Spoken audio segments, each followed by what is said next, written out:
Go for it.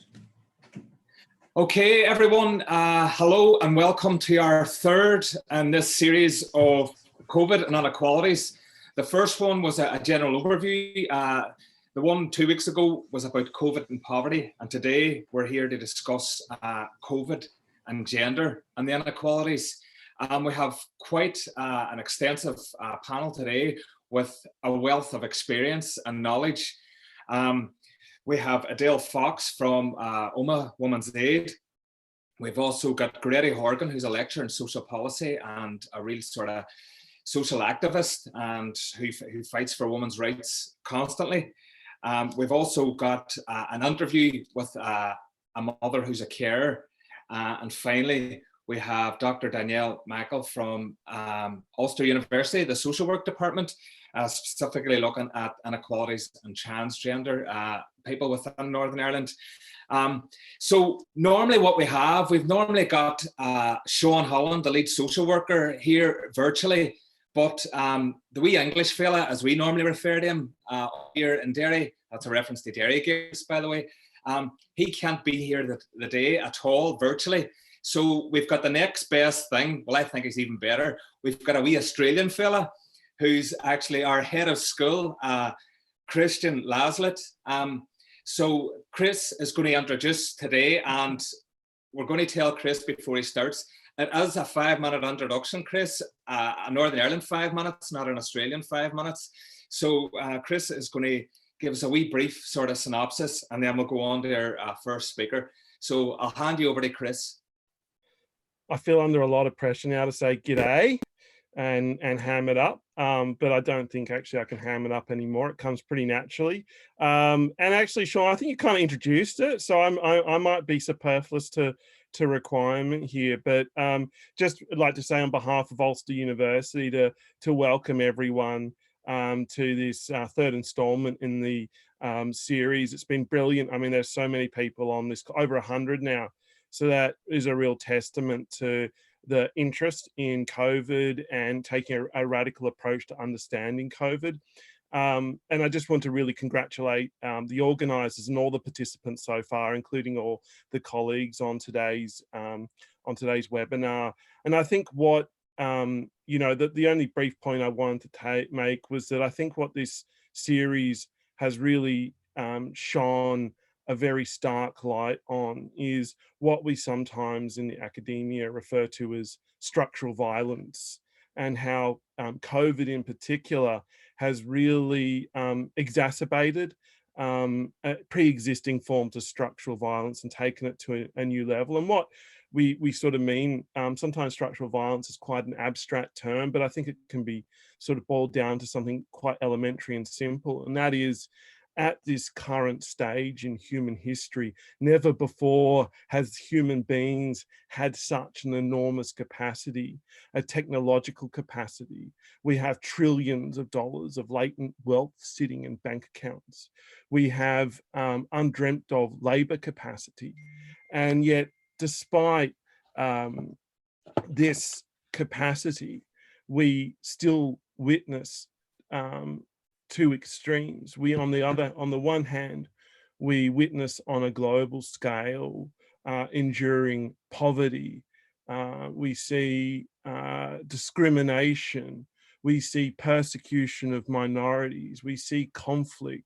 We see labor abuses. We see environmental degradation, all on the one hand. And on the other, we see increasingly a very small handful of people and organizations that command undreamt of forms of wealth and power. And often they do so with very little accountability and almost impunity. And I say that as a criminologist who studies white collar crime. So I see that every day in my own work. And so we have the capacity to solve so many of the world's problems, but the economic, the political, and the policy systems through which this capacity functions fails to address these problems. And that is structural violence, where human beings are suffering needlessly when we have the capacity to address it. We just don't have the systems in place that allow that capacity to be triaged to those who need it most. And I think there's this saying that COVID-19 has been the great equalizer.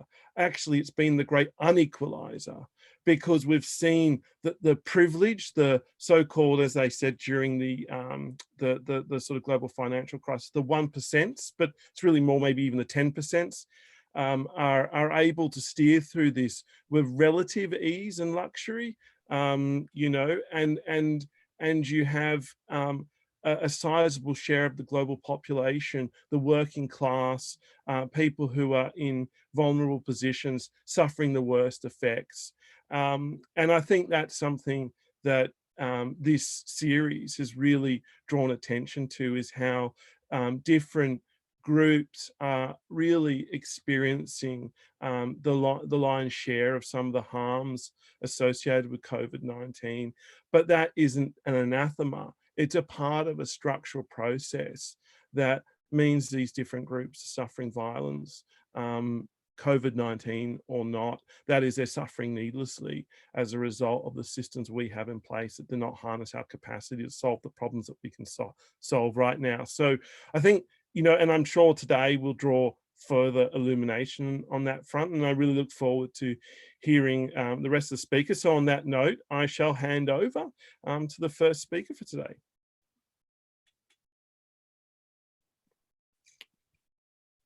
Yeah, well, our first speaker today is Edel Fox, and Edel is the manager of Women's Aid in Omagh. So she's become a critical local voice on domestic violence and human rights, and has worked to highlight the issue of controlling and coercive behaviour. And some of you might have been aware throughout news reports since the start of the first lockdown about the impact this lockdown has had on women, particularly in their homes. So I'm going to hand you over to Edel now. Thanks, Edel. Thank you, Sean. I've prepared a short presentation. Some of the slides I won't go into detail on today, but they'll be forwarded and put up online for reference afterwards. So I'm just going to try to share that now.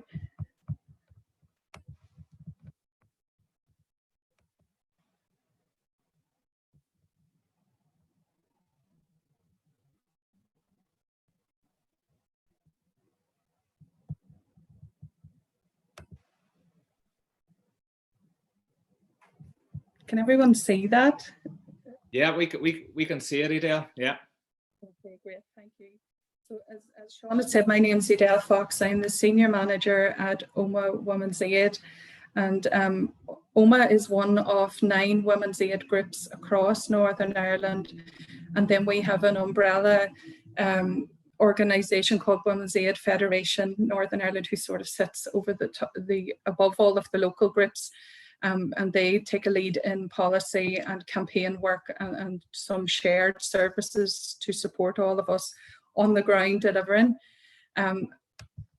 When we talk about domestic violence, obviously some of the definitions that are used are quite different, but we talk about domestic violence as being intentional and persistent physical or emotional abuse of a woman or a woman and her children in a way that causes pain, distress and injury. And we deliberately use those words, intentional and persistent, because, you know, often there will be the argument that perhaps he doesn't know what he's doing. We would argue against that this abuse is very intentional, and it's not a one-off. It's something that continues for quite a while often. And then the area, we would say, you never experience physical abuse or find financial abuse without there being emotional abuse. There's always emotional abuse where you find domestic abuse, and coercive control is a significant part of that. And that's where it's a set of controlling behaviours that is designed to make a person dependent on the abuser by isolating them off from other forms of support, by exploiting them. The ground is constantly moving under them, so they don't know if they go left, things are wrong, if they go right or wrong, so their confidence is constantly undermined. And Evan Stark, who writes and has researched the subject of coercive control extensively, says that a victim becomes captive in an unreal world created by the abuser, and they're entrapped in a world of confusion, contradiction, and fear. And we would see that constantly with the women that we would work with. Their confidence, their knowing, trusting in their own decision making, believing what they're being told constantly about other people, isolating them off. Those are really significant factors in the pattern of abuse. It also is a really significant factor in the longer someone's in that environment and living in that situation. It's a significant factor in their ability to leave that situation. And we need to understand more about the dynamics of coercive control when we're working with families where there's domestic violence, so that we can understand the challenges for women, particularly in terms of being able to keep themselves safe and to safely leave that relationship, because the reality is the abuse does not stop when the relationship ends.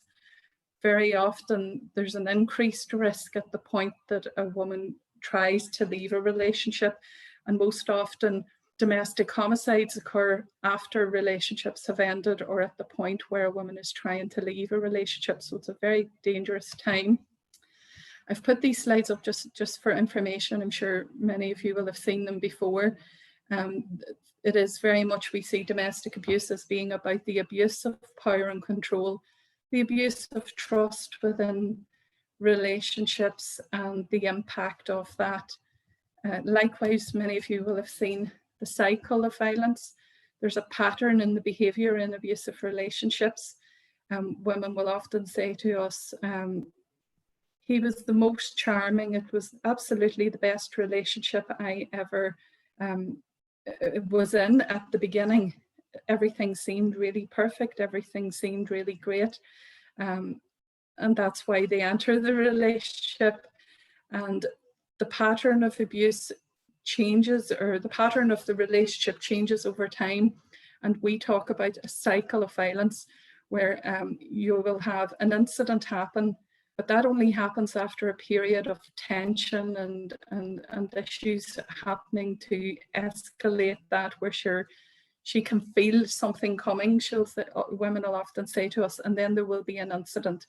That incident might be something physical, it could be something non-physical, but quickly after the incident happens, there's a pattern of denying that that behaviour took place, ignoring it, refusing to talk about it, and then quickly back into what we call the honeymoon or the calm phase of making promises, buying flowers, booking holidays, whatever it is, in order to keep her in the relationship.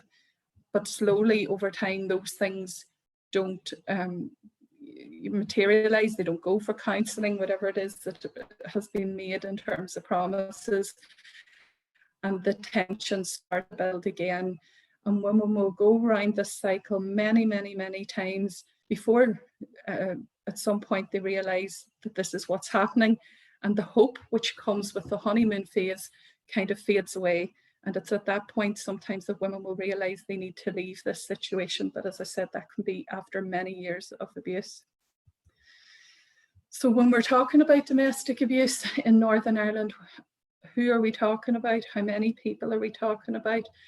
The PSNI during COVID, the calls that they received in 1 week alone, up to the 27th of, between the 24th, sorry, and the 30th of June, which is the most recent figures, were 568. That was slightly lower than the previous week, as you can see. They respond to domestic abuse incidents every 17 minutes. So in the time that we'll be online today, there'll be a number of reports and calls for help in relation to domestic abuse. Last year, between July 19 and the 30th of June this year, there were 27 domestic abuse incidents. That was the highest level since those particular series of data collection began in 2004. And that means that 17 people out of every 1,000 in our population are reporting domestic abuse incidents to the police. Now, we obviously know that that is the tip of the iceberg. Those are the people who are phoning for help, calling the police. But behind every one of those calls is a person who's suffering, often multiple times, and who have children who are also either going to be witnessing that abuse, or perhaps being a party to the abuse, or experiencing it themselves in some way. We also know that from wider research and statistics, in their lifetime, 1 in 4 women will experience domestic abuse. So today we have quite a number of us online. Out of this group, there will potentially be 1 in 4 of the females who will have experienced domestic abuse. And we also know that the incident numbers coming through from helplines for male victims of domestic abuse is also increasing. What we do know, however, in terms of the gender spread of those incidents, is by and large, when we talk about inter-partner abuse, abuse within relationships, that women are disproportionately impacted by that.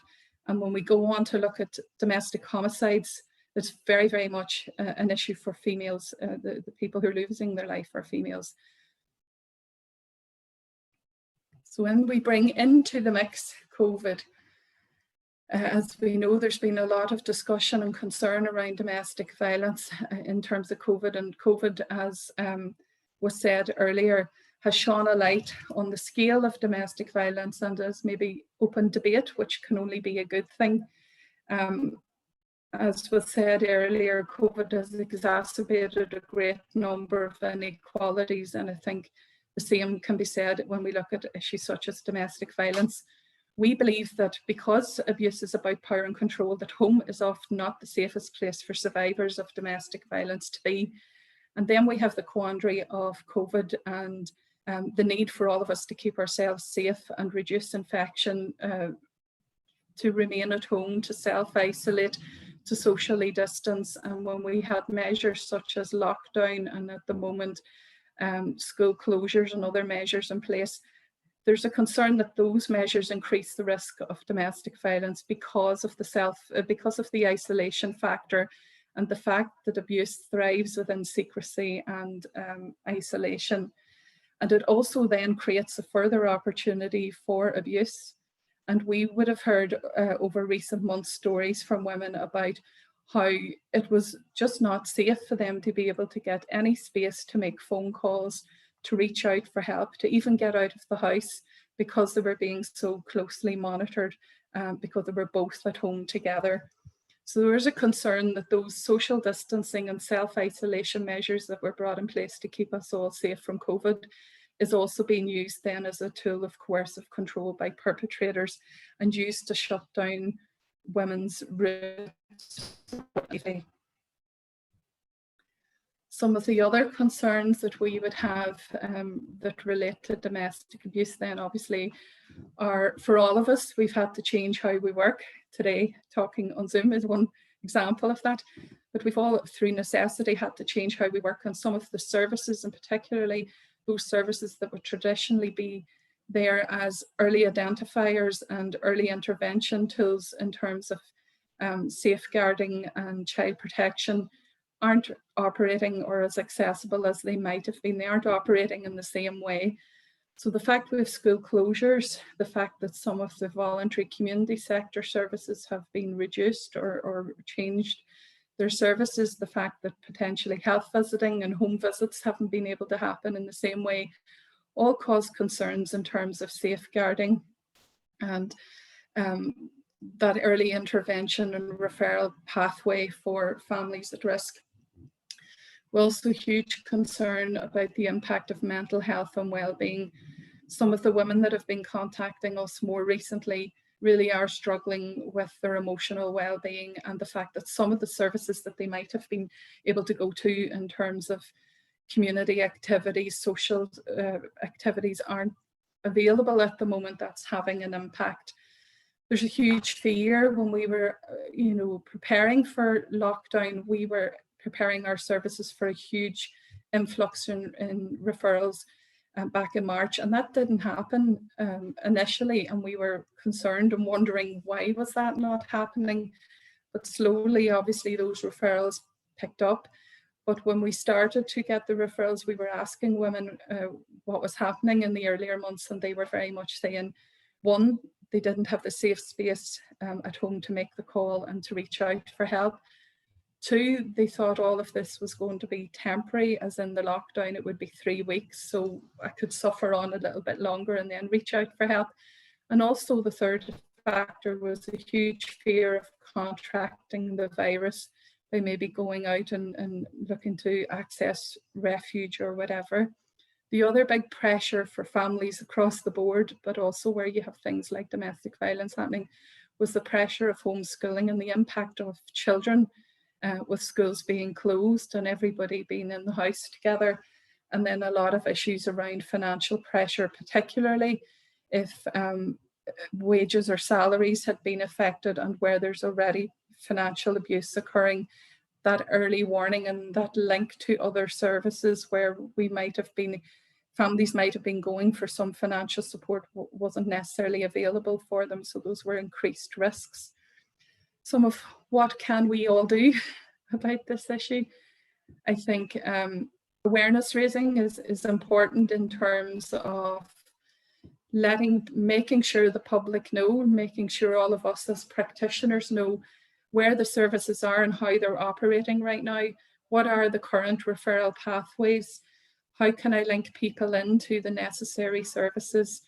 And making sure the community know that support services remain open and active and how they can contact them. So a lot of our work over the last few months has moved to promoting our services, making sure that all of our partners out in the community know we're still here, how to access us, and keep constantly reinforcing that message, because how else are women and children or others needing that level of support going to know that we're still here, particularly if maybe their pathway traditionally might have been through the school or someone else and that third person isn't available right now. Safeguarding, how can we, I suppose, ensure safeguarding of very vulnerable families? And I think we have to rely much more on partnership working, where some of our own direct service, where we're not maybe having in-person contact with service users. Currently, we have to rely more on partnership and sharing out the workload in some regards. We have to do what we can to maintain contact as frequently as possible. And if that's not happening, to act quickly to try and find out who else might be in contact with those very vulnerable at-risk families. I think for ourselves as practitioners, this isn't just about COVID or around COVID, but it's particularly an issue. I think we need to do what we can to educate and inform ourselves on these issues. You could do a full day's lecture on the subject of coercive control alone, probably much longer. It's a complex issue, but if we're working with families, and when we do the work that we do, we never avoid domestic abuse. It's always going to come up in our work in some way, shape or form.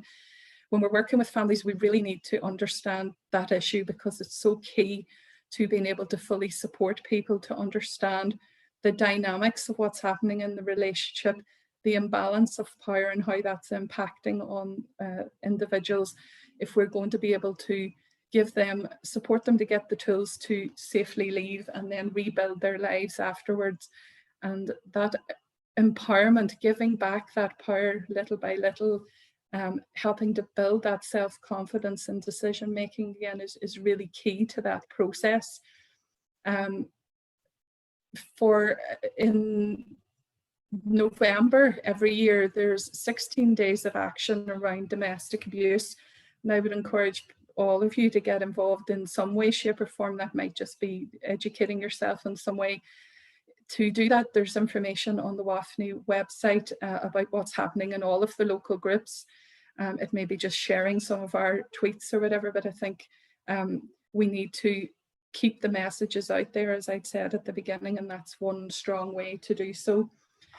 And then in terms of responses, I think ultimately it's about safety planning, safety planning, safety planning. As I had said earlier, one of the greatest risk times for women is when she's trying to leave an abusive relationship, because this is about power and control. When the abuser feels the control is slipping out of their hands, that is when they are going to up the ante. So it's important that we educate ourselves about safety planning and what is necessary to try and help women safely move from that situation. And it does have to be at her pace. We know from research that women will be thinking and planning and preparing to leave and end an abusive relationship up to 34 times before she actually is successfully able to do that.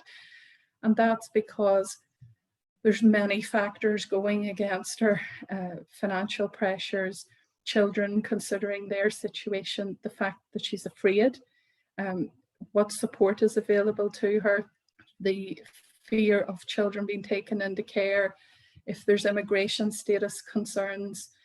There's lots and lots of reasons that make it difficult for people to leave, and that it takes time to plan and work the way through that. On the WAFNI website, which I've put the link into, there's some resources there and information about the safety planning advice that we would be giving to women when we're doing our work. And obviously, we're always open for referrals across Women's Aid in terms of that one-to-one support for women and for children and young people in that process too. I've put into the slide a few social policy issues that have come up for us. I won't have time today to go into them, but they're there for you to read. Some of them will be coming through from some work we've done in terms of consultation for the new domestic violence bill, which we hope will come into law here in 2022. And the change for us in terms of that piece of legislation will be that for the first time, coercive control will be recognised as an offence, and potentially protection orders will then come in place that will include protection around coercive control. And that's a significant factor in terms of the equality for us here in Northern Ireland compared to what's happening in other parts of the UK and internationally. That piece of legislation will strengthen our domestic abuse legislation and protections for vulnerable families. Just to skip down those, you can read those at your leisure if you're interested. In terms of sources of support for people, there's ourselves at Women's Aid, there's the Domestic Abuse Helpline. You also have Men's Action Network and Men's Advisory Project, who provide support to male victims of domestic abuse, and then obviously the PSNI, who are available 24/7. The helpline is an important service in terms of out of hours access to refuge. So if you had a service user, a client who needs access to emergency accommodation, the helpline will be the first point of contact, as in they will have all the contact details for refuges in order to make those links. Obviously, the police have that too, sorry. And then just to wrap up, I've included the map of all the local Women's Aid groups where we're located and our contact numbers for your reference. Thank you very much, Edel. And I know it's very, very difficult to put everything across of the fantastic work you do. And I suppose it's pertinent to note as well that domestic violence is always there. And what happened with COVID, it has just amplified it with all the other problems within society. And the fact that there is a women's aid organisation, I think it's terrible that such an organisation has to exist to protect women within society. So I'm going to hand you over now to the fantastic Grady Horgan, who is an honorary dairy girl. And I think she takes that title with pride. She works in the same department at me at Ulster, and we've been on a few different sort of speaking about social justice within the dairy area. So without further ado, I'm going to pass you on to the fantastic Grady Horgan. Thank you.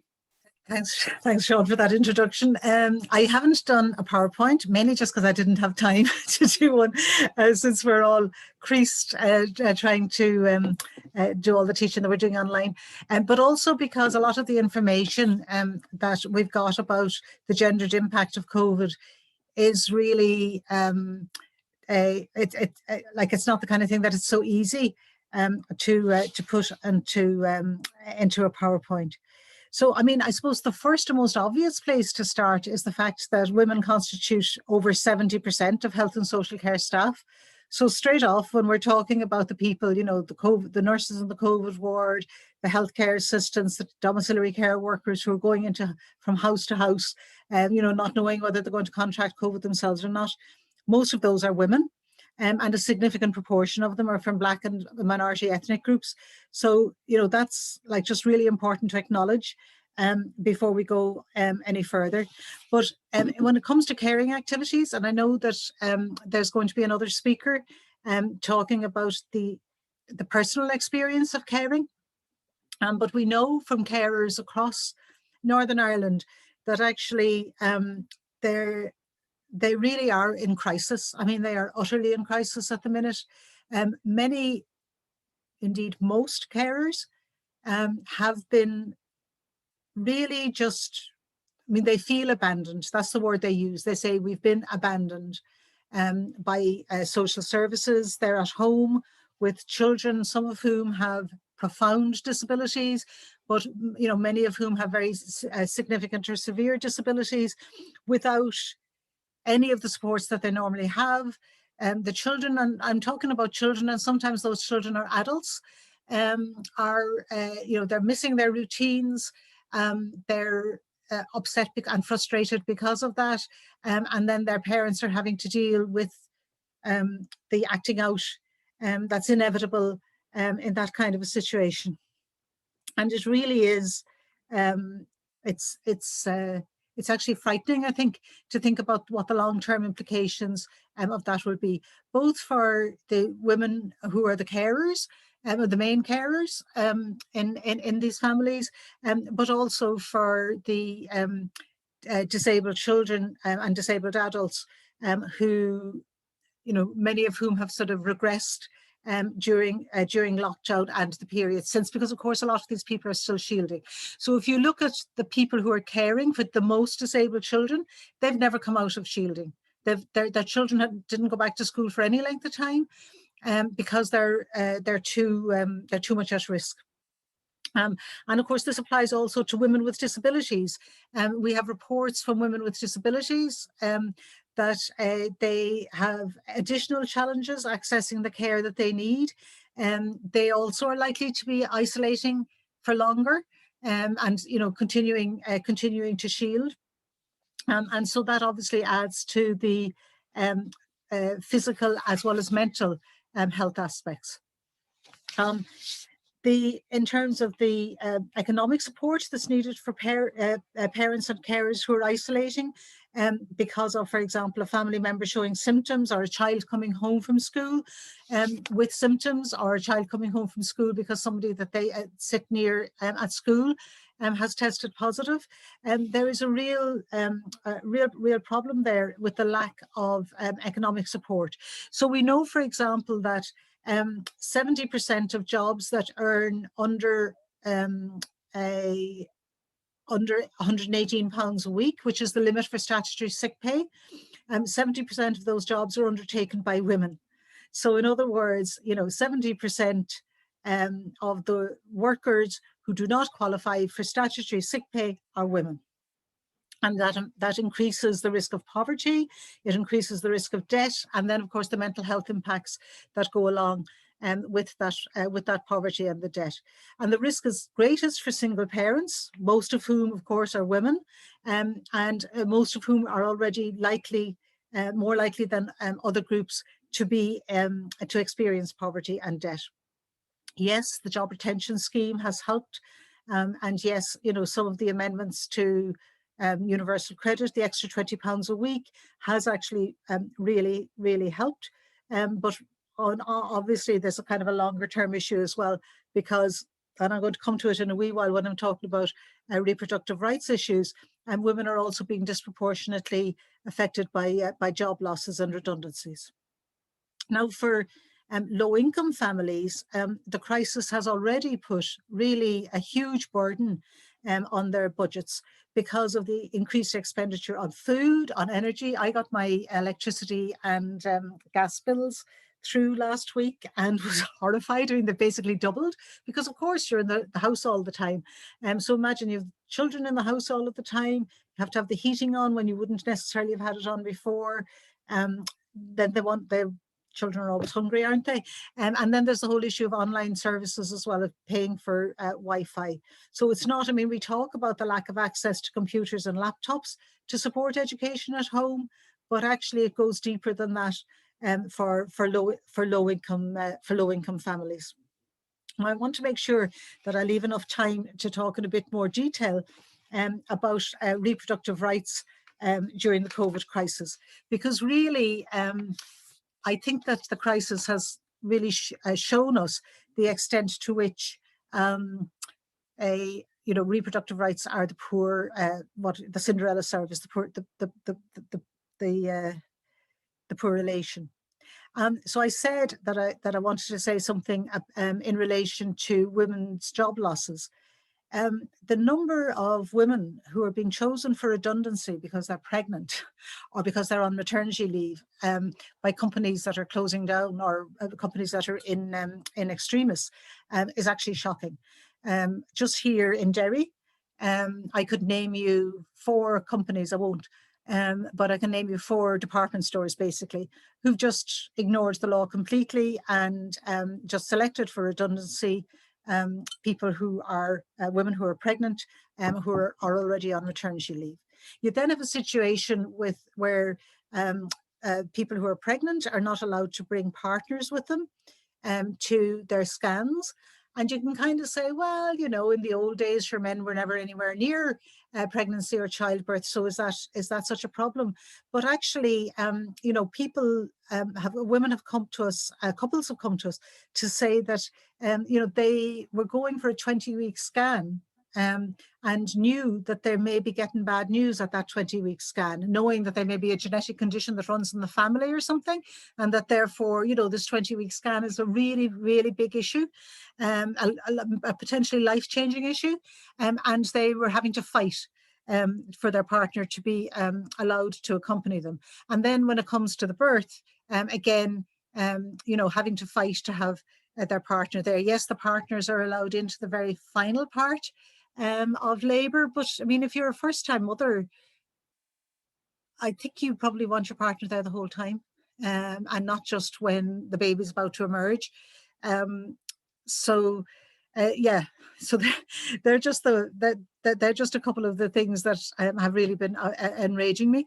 But also there's the issue of access to contraception, to emergency contraception, and to abortion services. So as soon as COVID hit, contraceptive services, apart from those that are available through GPs, were suspended. Now, it's understandable to some extent why they were suspended, because like the long-acting reversible contraceptives like IUDs and the bar that goes into the arm and stuff like that, they all are very close contact. And so you can see why they would have been suspended, but they remain suspended. So we have a situation where here in the Western Trust, it now means that while there used to be I think about a 6-week waiting list to be able to get an IUD, for example, fitted, that's now gone up to well over 3 months. And in fact, in some of the trust areas, it would have been 3 months, in the southern part of the Western Trust, there would have been a 3-month waiting list to have an IUD inserted, and that's now likely to go up to 6 months.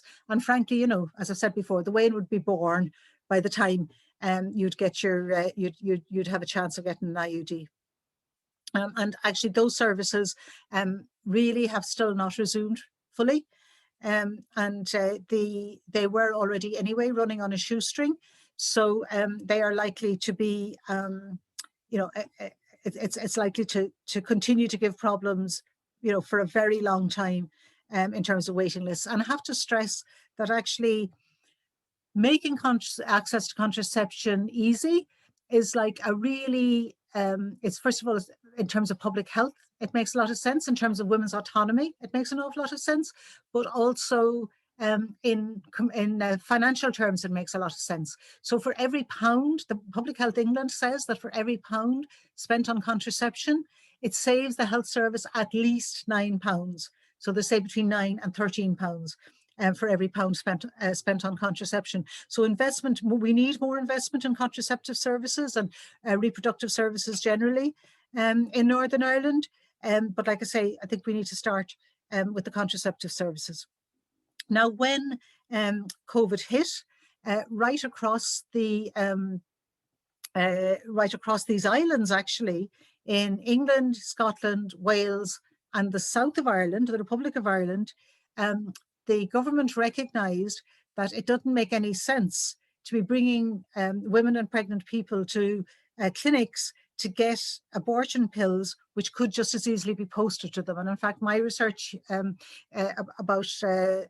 into the use of abortion pills over the internet by women here in Northern Ireland when abortion was illegal here, showed that women are well able to manage, to self-manage abortions using pills, as long as they don't feel that they're going to be criminalised for it. And so this was recognised, and the World Health Organization has been saying this like going back to 2012. So it was finally recognised because of COVID that actually they needed to introduce telemedicine. And so, as I say, in every other part of these islands, somebody who is pregnant and under 10 weeks pregnant can have pills posted to them by the NHS everywhere in the UK, except here, and in the Republic of Ireland by HSE doctors. In Northern Ireland, we were told, and there was like for about 3 months, there were these tweets going out from the NIO and the Department of Health that said, stay at home, don't make any unnecessary travel. And then other tweets that said, women from Northern Ireland can access abortions in England, their fares will be paid, etc. But of course, there weren't any planes going to England. So people were being told that they were going to have to get on ferries and travel on the ferry to Liverpool, get the pills that they could get on the post if they lived in Liverpool, and then get back on the ferry and come back here to end the abortion, to take the second lot of pills that bring about the actual miscarriage. So that lack of telemedicine, just to relate back to what Edel was talking about in the previous presentation, that lack of telemedicine here in Northern Ireland meant that women who were in abusive relationships and who couldn't travel to, I should have said, so some of the doctors here said, we're not going to ask women to travel to England in the middle of a pandemic. And those whose contraceptive services had been suspended, those family planning doctors, instead provided an ad hoc service, an early medical abortion service, providing abortion pills to women, but that meant they had to come to the clinic. So, endangering both the woman in terms of having to travel there and the doctors in terms of having to have that kind of face-to-face relationship with the woman, because the abortion regulations that govern Northern Ireland say that while the woman can take the second lot of pills, the pills that actually cause the miscarriage, home, she has to take the first pill in front of the doctor. But because of that lack of telemedicine, because of the fact that the doctors couldn't post them out, women in abusive relationships who can't get to the shop, without their abuser knowing about it, were put in this dreadful position that they were either going to have to tell him that they were pregnant when they might not want to be. And I will finish up soon, Sean, I know I'm running over. They had to turn back to the internet. So the services that were, that women here used before legalization were actually had to go back to helping them. And just finally, in terms of what all this means for social workers, in terms of the reproductive rights stuff. So first of all, I think that there's I know that there was a lot of pressure on social workers while abortion was illegal here, to not raise to not discuss with young people in the care system their options if faced with an unwanted pregnancy. That barrier has gone now, and the abortion is completely legal here, and in fact it should be available. It's not, but should be available on request up to 12 weeks. And it does mean that social workers now in Northern Ireland can refer young people to abortion services. They can refer them to Informing Choices Northern Ireland, who will then provide counselling, etc. The question is, are the pathways to abortion services being provided, being disseminated to social workers? And sorry, I know that I've gone over, tried to cover too much. I'll leave it at that. Okay, thanks. Great, thank you very much as usual. Some really enlightening points, and I suppose to even sort of encapsulate it all, we're really coming at it from a rights-based approach. And if you think about the hashtag for Twitter, it's hashtag social work, social justice. So from a social justice standpoint, just because governments tell us we're in lockdown doesn't mean that we disregard people's rights, and we need to consider people's rights all the time. And when you think about what has been said in the last two speakers, it's really about the undermining of women's rights constantly. And I think the next presentation will sort of really give us an insight into the impact of caring, which has very much been seen as a female role, and that's been socialised into us from a very young age. So I'm going to pass you over to my other beautiful assistant, Emma Mcginnis, and she's another honorary dairy girl. Oh no, Sean. Okay, thank you, Sean.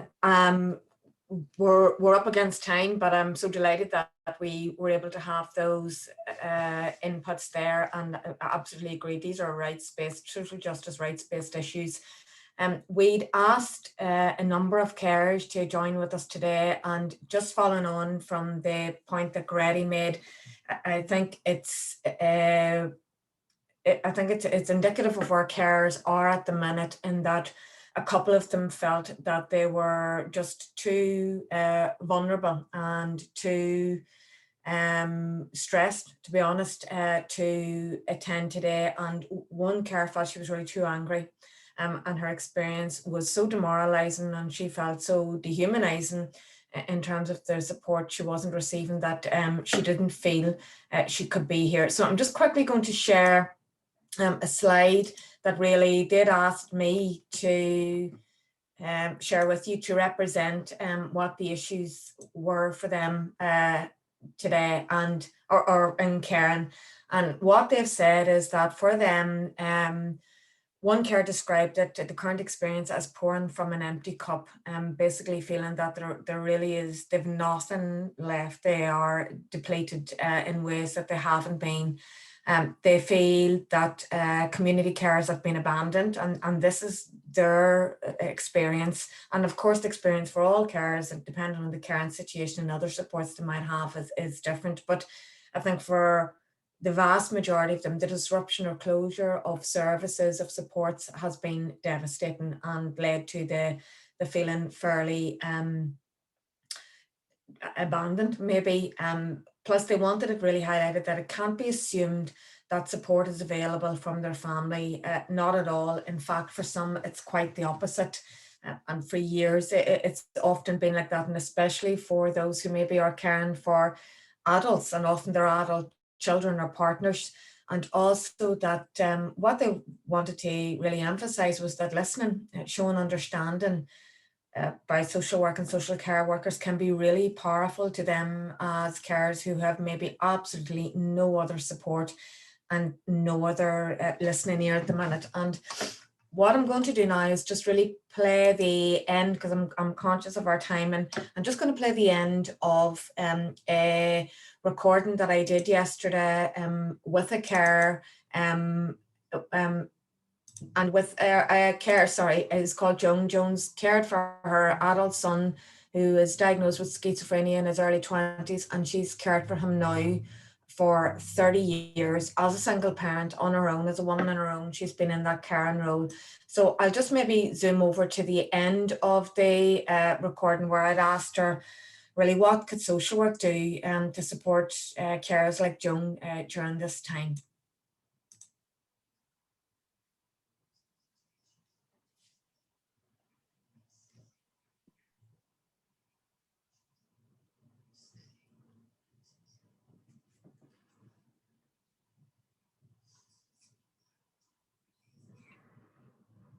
The screen's not been shared, Emma. Oh, excuse me. Okay. So I'll just bear with me. Sincerest apologies. I'll just share this screen. Okay. I just want to go back to Zoom. Okay. And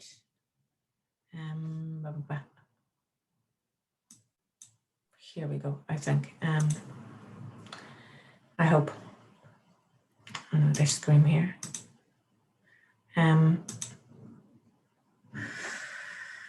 Okay, bear with me. So I'll stop sharing that, and apologies, people. It's all a wee bit. So share this screen. Okay, so is that sharing, Sean? Not at the minute. It was.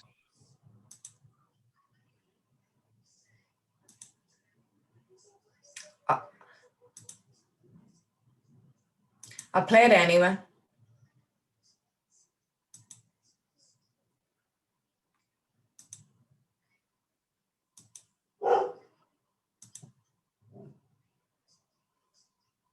Even the volume, it's not, you can't hear the volume. Okay.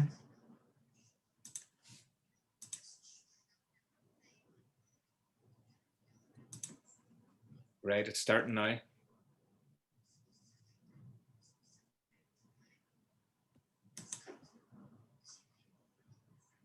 It's up in your left or your right hand corner. So if you maximize that, it might be able to. I do. Yeah.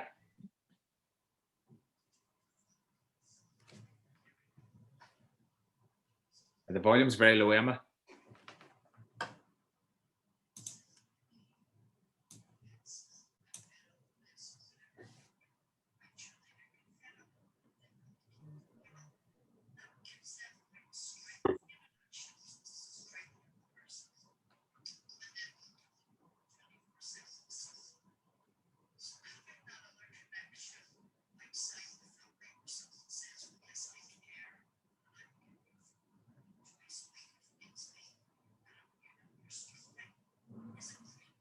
The audio settings is not coming through, Emma. Okay, so that's okay, Sean. We leave that. Not sure what's happening with audio, but I will make that available on the. I'll make that available along with the rest of this recording. So and again, it's just a parent's perspective on Karen, and her key voice is just maintaining the contact with carers at the minute and providing often a listening ear and empathy when there's nothing else available to them. So perhaps now, Sean, if you want to move on to Danielle. Yeah, and I suppose the key points that Jude brought up with the carers is just about burnout. And one of the key messages that was coming from the government is we're all in it together. But what we can see from the presentations over the last 3 weeks, we aren't all in it together. There's people that are being marginalised more and more. And I suppose to finish off, we've got Dr. Danielle Mackle, another colleague of mine, up in the social work department within Ulster, and she's going to discuss the impact of COVID, particularly on the transgender community. So I'm going to hand it over to you, Danielle. Thank you. That's great, Sean. Thank you very much. I'm just going to share my screen for a short presentation.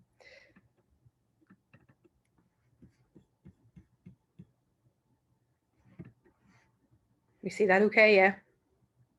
Yeah. Okay. Thanks. So when we talk about gender and inequality, we have to consider the whole spectrum of gender identity that exists within society. And so for the purposes of today's presentation, I'll be using the term trans inclusively to cover transgender, non-binary, gender diverse and other non-cisgender identities. Okay, so vulnerable groups and minorities around the world have faced considerable challenges during COVID, and this has made them suffer more than others. And in particular, the ongoing pandemic has amplified already existing stigmas and discrimination towards the trans community. As highlighted by Stonewall's trans report in 2017, it's difficult to overstate the obstacles faced by the trans UK population.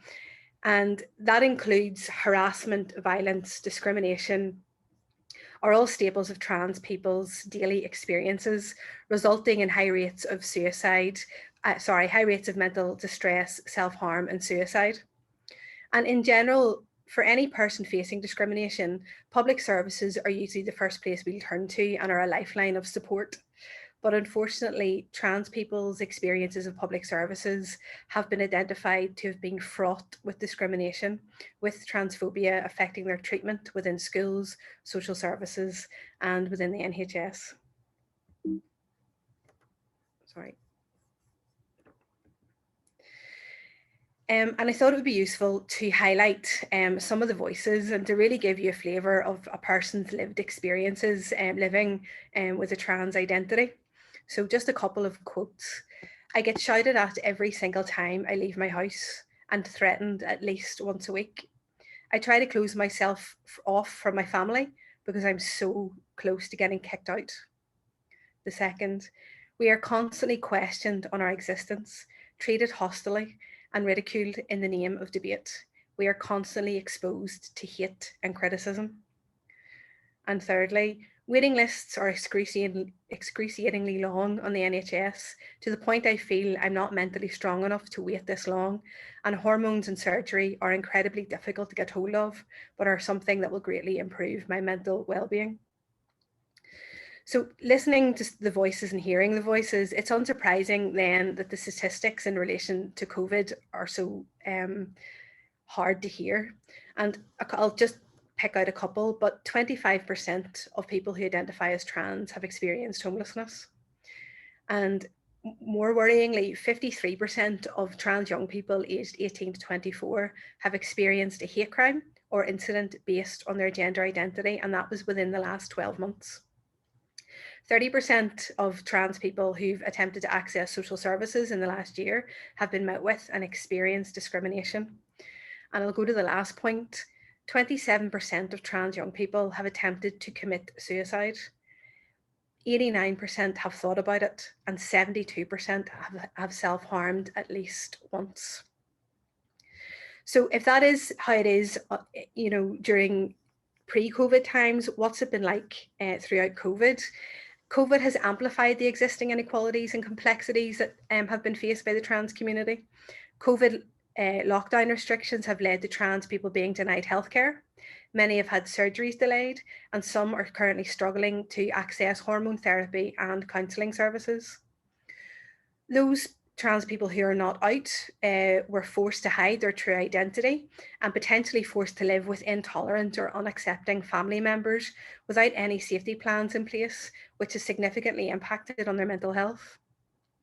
And for those trans people who were forced to remain closeted or who had to remain in quarantine with unaccepting or abusive family members, have reported an increase in the incidences of domestic abuse and violence.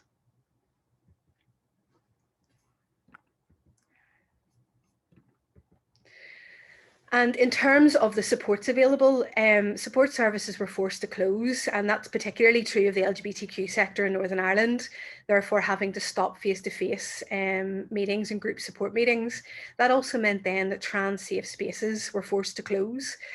So the places where people with a trans identity could go and feel safe and supported were no longer available, and a lot of people ended up having to remain in the houses that they were residing in. Now, some of the support organisations did move online, but for those trans people who were closeted or living with non-accepting family members, these online services were not available.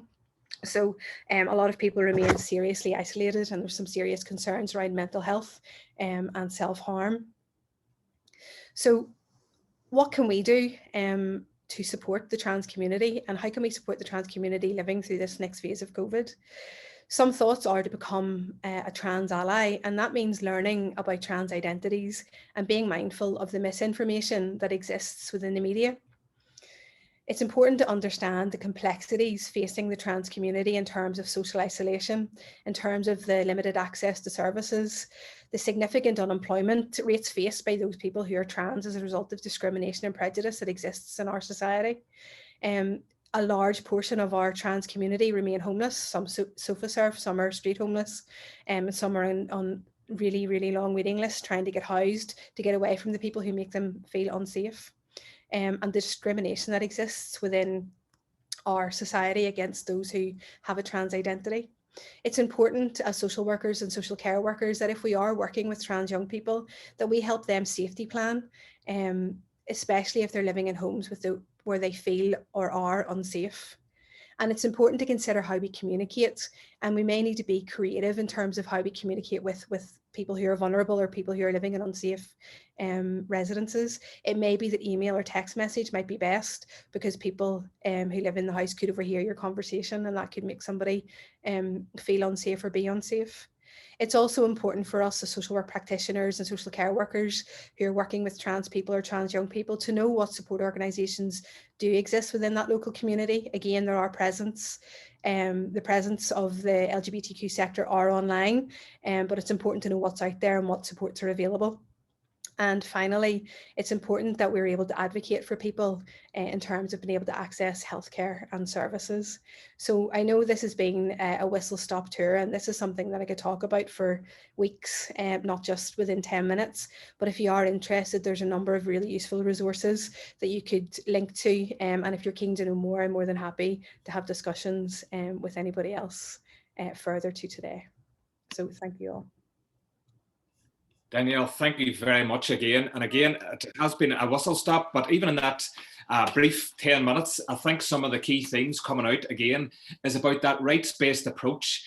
And I suppose the whole COVID thing nearly recenters us to consider the most vulnerable groups within our society and how COVID has really impacted upon them. But, and bringing back to the point that Chris talked about at the start about structural inequalities. And if you think about 3 or 4 years ago, gay men weren't allowed to donate blood in Northern Ireland, you know, and those kind of messages don't go away. They don't just disappear into the ether. So if that's the attitude and approach to people who identify as being gay, so what is the attitude and approaches to people who identify as being transgender? And that permeates wide aspects of society.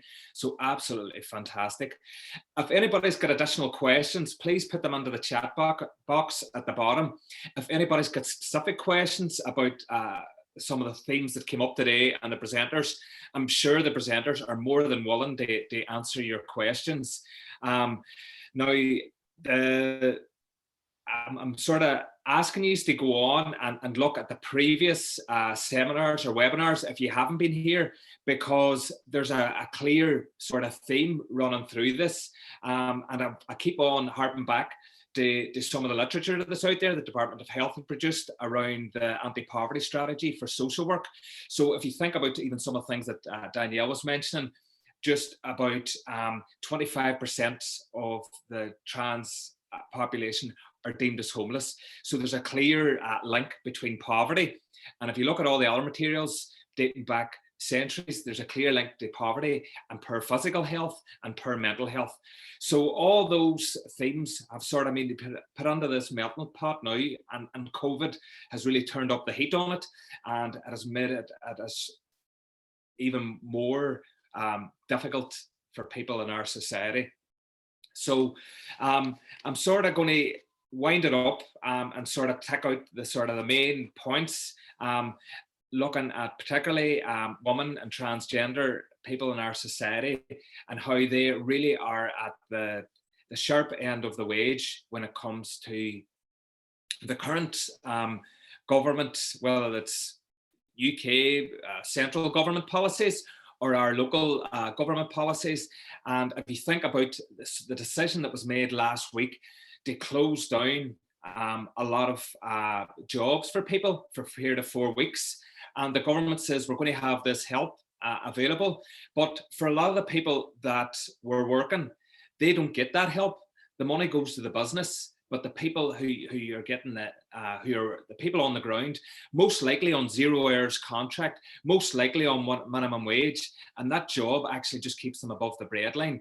They are in no receipt of money for the next 4 weeks. So what do? And again, if you look at the literature, would indicate that women are most likely to be on those 0 hour contracts. And the point that Greta made, the lowest paid jobs, just above £118 a week, 70% are female. So there we are. There's clear structural inequalities within our society, and they're being amplified even further. And the disparity between the rich and the poor is getting bigger. So on that point, I'm just going to see if there's any additional comments. Yeah. The additional comments or any questions. I'm just sort of opening up to the rest of the panels. If the rest of the panel want to come on and switch on your microphones and your video to see if there's any specific questions. Emma, was there any specific questions for anybody? I don't know if I was trying to monitor some of the questions. No, we don't. I'm looking, and maybe Marie has a more of an eye to the chat than myself. I think there's just been a lot of encouragement for the presentations and the awareness raising of the issues specific to women that are becoming very, very apparent, and hopefully sessions like this just make them more live and people more aware and or think when they're engaging with women in services at the minute and how they may be impacted specifically. Yeah. And that's it. And, you know, and it says about that safety plan and trying to think and refocus our social work lens onto that rights-based approach, social justice, and consider what the impact of this whole scenario is for the individuals we work for. And don't take a generalist approach, but think about the individual you're working with. It just leaves me now to thank all our panelists who have absolutely been fantastic. They've given up their time in a very busy times with the people they work with to come on here today and spread their knowledge and understanding to enlighten the likes of me and all yous out there. And I want to sort of remind you of the next COVID Inequalities seminar, which is happening on the 4th of November. And this is about ethnic minorities. So again, looking at a really sort of marginalized group within our society and the impact of COVID. And all those that are on Twitter, use the hashtag social work, social justice, and keep safe and look after yourselves. And thank you very much. Thank you. Thanks so much, Grady. Thank you. Cheers, Grady. Thanks, Edel, so much. Yeah, and Danielle, thank you. And Sean, thank you. Yeah.